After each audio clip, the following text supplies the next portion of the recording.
প্রিয় বন্ধুরা, welcome to exam help Bangla YouTube channel. বন্ধুরা, তোমাদের সবার জন্য খুশির খবর, ফাইনালি অনেক দিন পর অফিসিয়াল নোটিফিকেশন আউট করা হয়েছে আইপিপিবি তরফ থেকে, অর্থাৎ ইন্ডিয়ান পোস্ট পেমেন্ট ব্যাংকের তরফ থেকে অফিসিয়াল নোটিফিকেশন আউট করা হয়েছে, যার জন্য তোমরা অল ওভার ইন্ডিয়া থেকে ছেলে ও মেয়েরা অনলাইনে ফর্ম ফিল আপ করতে পারবে।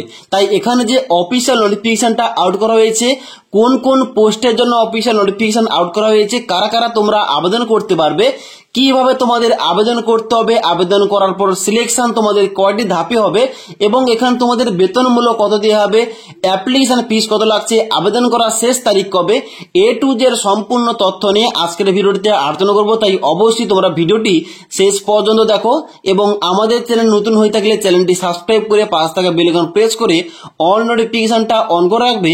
যখনই আমাদের চ্যানেলে কোন রকম ভিডিও পাবলিশ করা হবে, ভিডিও নোটিফিকেশনগুলো তোমাদের কাছে সঙ্গে সঙ্গে পৌঁছে যাবে। ওকে, তো বন্ধুরা, অন স্ক্রিন দেখতে পাচ্ছ অফিসিয়াল ফুল নোটিফিকেশন দেখতে পাচ্ছ। প্রথমে লেখা রয়েছে recruitment of 54 information technology executive on contract basis, যেখানে কিন্তু অফিসিয়াল নোটিফিকেশনটা আউট করা হয়েছে ইন্ডিয়ান পোস্ট পেমেন্ট ব্যাংকের তরফ থেকে। এবার এখানে কিন্তু প্রথমে তোমাদের ইম্পর্টেন্ট ডেটটা উল্লেখ করা রয়েছে যে অনলাইন আবেদনটা অলরেডি স্টার্ট হয়ে গেছে 4/5/2024 তারিখ থেকে এবং তোমরা অনলাইন আবেদন করতে পারবে 24/5/2024 তারিখ পর্যন্ত।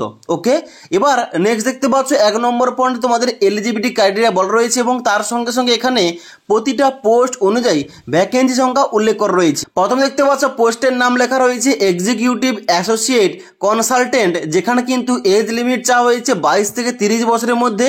এখানে পোস্ট কোয়ালিফিকেশন ওয়ার্ক এক্সপিরিয়েন্স দরকার 1 বছরের, যেখানে নাম্বার অফ ভ্যাকেন্সি রাখা হয়েছে 28টি এবং তারপরে পোস্টের নাম রাখা হয়েছে এক্সিকিউটিভ কনসালটেন্ট, যেখানে এজ লিমিট রাখা হয়েছে 22 থেকে 40 বছরের মধ্যে। এখানে কিন্তু অবশ্যই 21টা ভ্যাকেন্সি রয়েছে।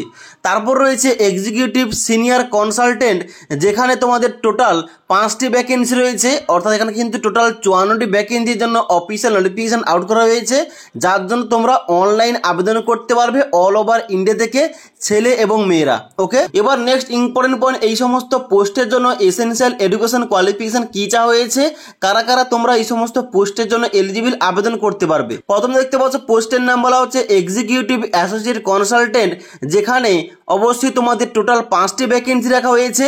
এখানে তোমাদের কিন্তু মিনিমাম এডুকেশন অ্যান্ড কোয়ালিফিকেশন কি চাওয়া হয়েছে, এখানে বলা হচ্ছে বিই অথবা বিটেক তোমাদের কমপ্লিট করতে হবে ইন কম্পিউটার সায়েন্সে, আর না হলে ইনফরমেশন টেকনোলজিতে, আর না হলে ইলেকট্রনিক্সে। অর্থাৎ তোমাদের যদি ব্যাচেলার অফ ইঞ্জিনিয়ারিং কিংবা বিটেক করা থাকে কম্পিউটার সায়েন্সে, ইনফরমেশন টেকনোলজি, আর না হলে ইলেকট্রনিক্সে, তোমরা সবাই এখানে আবেদন করতে পারবে। তাছাড়া তোমাদের যদি এখানে এই ডিগ্রি না থেকে থাকে, এখানে অর দিয়ে বলা হচ্ছে মাস্টার অফ কম্পিউটার অ্যাপ্লিকেশন, অর্থাৎ এমসিএ 3 বছরে তোমাদের করা থাকলে তোমরাও কিন্তু এখানে এলিজিবল আবেদন করতে পারবে। তাছাড়া এখানে অর দিয়ে বলা হচ্ছে তোমাদের যদি বিসিএ করা থাকে কিংবা বিএসসি করা থাকে ইন কম্পিউটার সায়েন্সে কিংবা ইনফরমেশন টেকনোলজি কিংবা ইলেকট্রনিক্সে, তোমরাও কিন্তু এখানে আবেদন করতে পারবে। এবং তারপর দেখতে পাচ্ছ নেক্সট তোমাদের বলা হচ্ছে জব ডেসক্রিপশন, অর্থাৎ এই পোস্টের জন্য তোমরা যদি চাকরিটা পেয়ে যাও তোমাদের কি কি কাজ করতে হবে, এখানে A to Z point to point বলা রয়েছে, তোমরা চাইলে কিন্তু অফিসিয়াল নোটিফিকেশন চেক করতে পারো। তারপর দেখতে পাচ্ছ নেক্সট তোমাদের পোস্টের নাম লেখা রয়েছে এক্সিকিউটিভ অ্যাসোসিয়েট কনসালটেন্ট আইটি সাপোর্টে।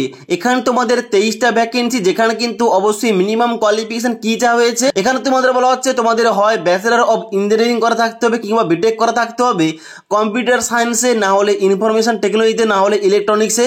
তারা তোমাদের যদি এই ডিগ্রি না থেকে থাকে তোমাদের কিন্তু অবশ্যই এমসিএ 3 বছরে করতে হবে।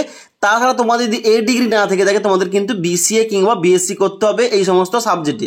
তাই অবশ্যই প্রায় সমস্ত পোস্টের কিন্তু এখানে তোমাদের কোয়ালিফিকেশনটা সেম রাখা হয়েছে। তোমাদের কিন্তু এখানে এই কোয়ালিফিকেশন থেকে থাকলে অবশ্যই তোমরা কিন্তু এখানে অনলাইন আবেদনটা করতে পারবে। এবার তোমরা নেক্সট দেখে নাও, এখানে তোমাদের 4 নম্বর ইম্পর্টেন্ট পয়েন্ট বলা হচ্ছে কি পিরিয়ড অফ কন্ট্রাক্ট, যেখানে বলা হচ্ছে the period of contract shall be 3 years and may be extended for further period of 2 ইয়ার, অর্থাৎ তোমাদের কিন্তু বর্তমানে 3 বছরের জন্য কন্ট্রাকচুয়াল এখানে জবটা হবে এবং তারপরে কাজের পারফরমেন্স অনুযায়ী তোমাদের কিন্তু পরবর্তীতে 2 বছর কাজের মেয়াদ তোমাদের বাড়ানো হতে পারে।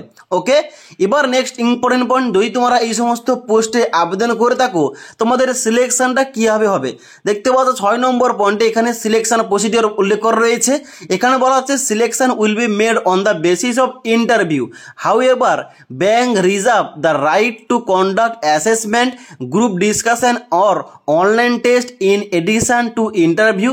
Merrily satisfying the eligibility norms do not entitle a candidate to be called for interview, group discussion or online test।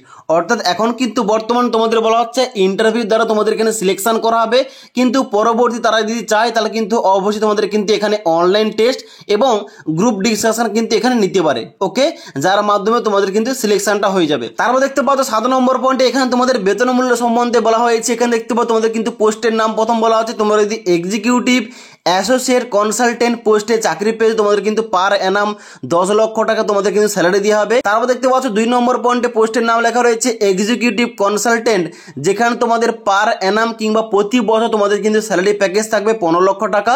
এবং তারপর রয়েছে এক্সিকিউটিভ সিনিয়র কনসালটেন্ট, এখানে তোমাদের কিন্তু পার অ্যানাম তোমাদের বেতন দেওয়া হবে 25 লক্ষ টাকা। ওকে, তারপর দেখতে পাচ্ছ নেক্সট তোমাদের 9 নম্বর পয়েন্টে অ্যাপ্লিকেশন ফিস সম্বন্ধে বলা হচ্ছে। তোমরা যারা SC ST PWD আবেদন করবে তোমাদের 150 টাকা অনলাইন পেমেন্ট করে অনলাইন আবেদন করতে হবে। আর তোমরা যারা OBC category, unreserved category, EWS category তোমাদের কিন্তু 750 টাকা দিয়ে অনলাইন আবেদনটা করতে হবে।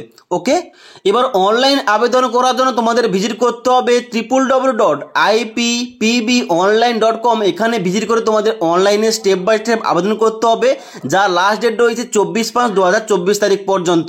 তাই এখানে কী হবে, স্টেপ বাই স্টেপ মোবাইল থেকে অনলাইনে ফর্ম ফিল আপ করতে হবে।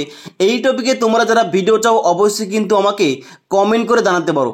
তাছাড়া এই জব ভ্যাকেন্সি সংক্রান্ত তোমাদের আর কোন রকম কোশ্চেন কিংবা কোয়ারিজ থেকে থাকলে অবশ্যই কিন্তু আমাকে কমেন্ট বক্সে কমেন্ট করে জানাতে পারো। ওকে।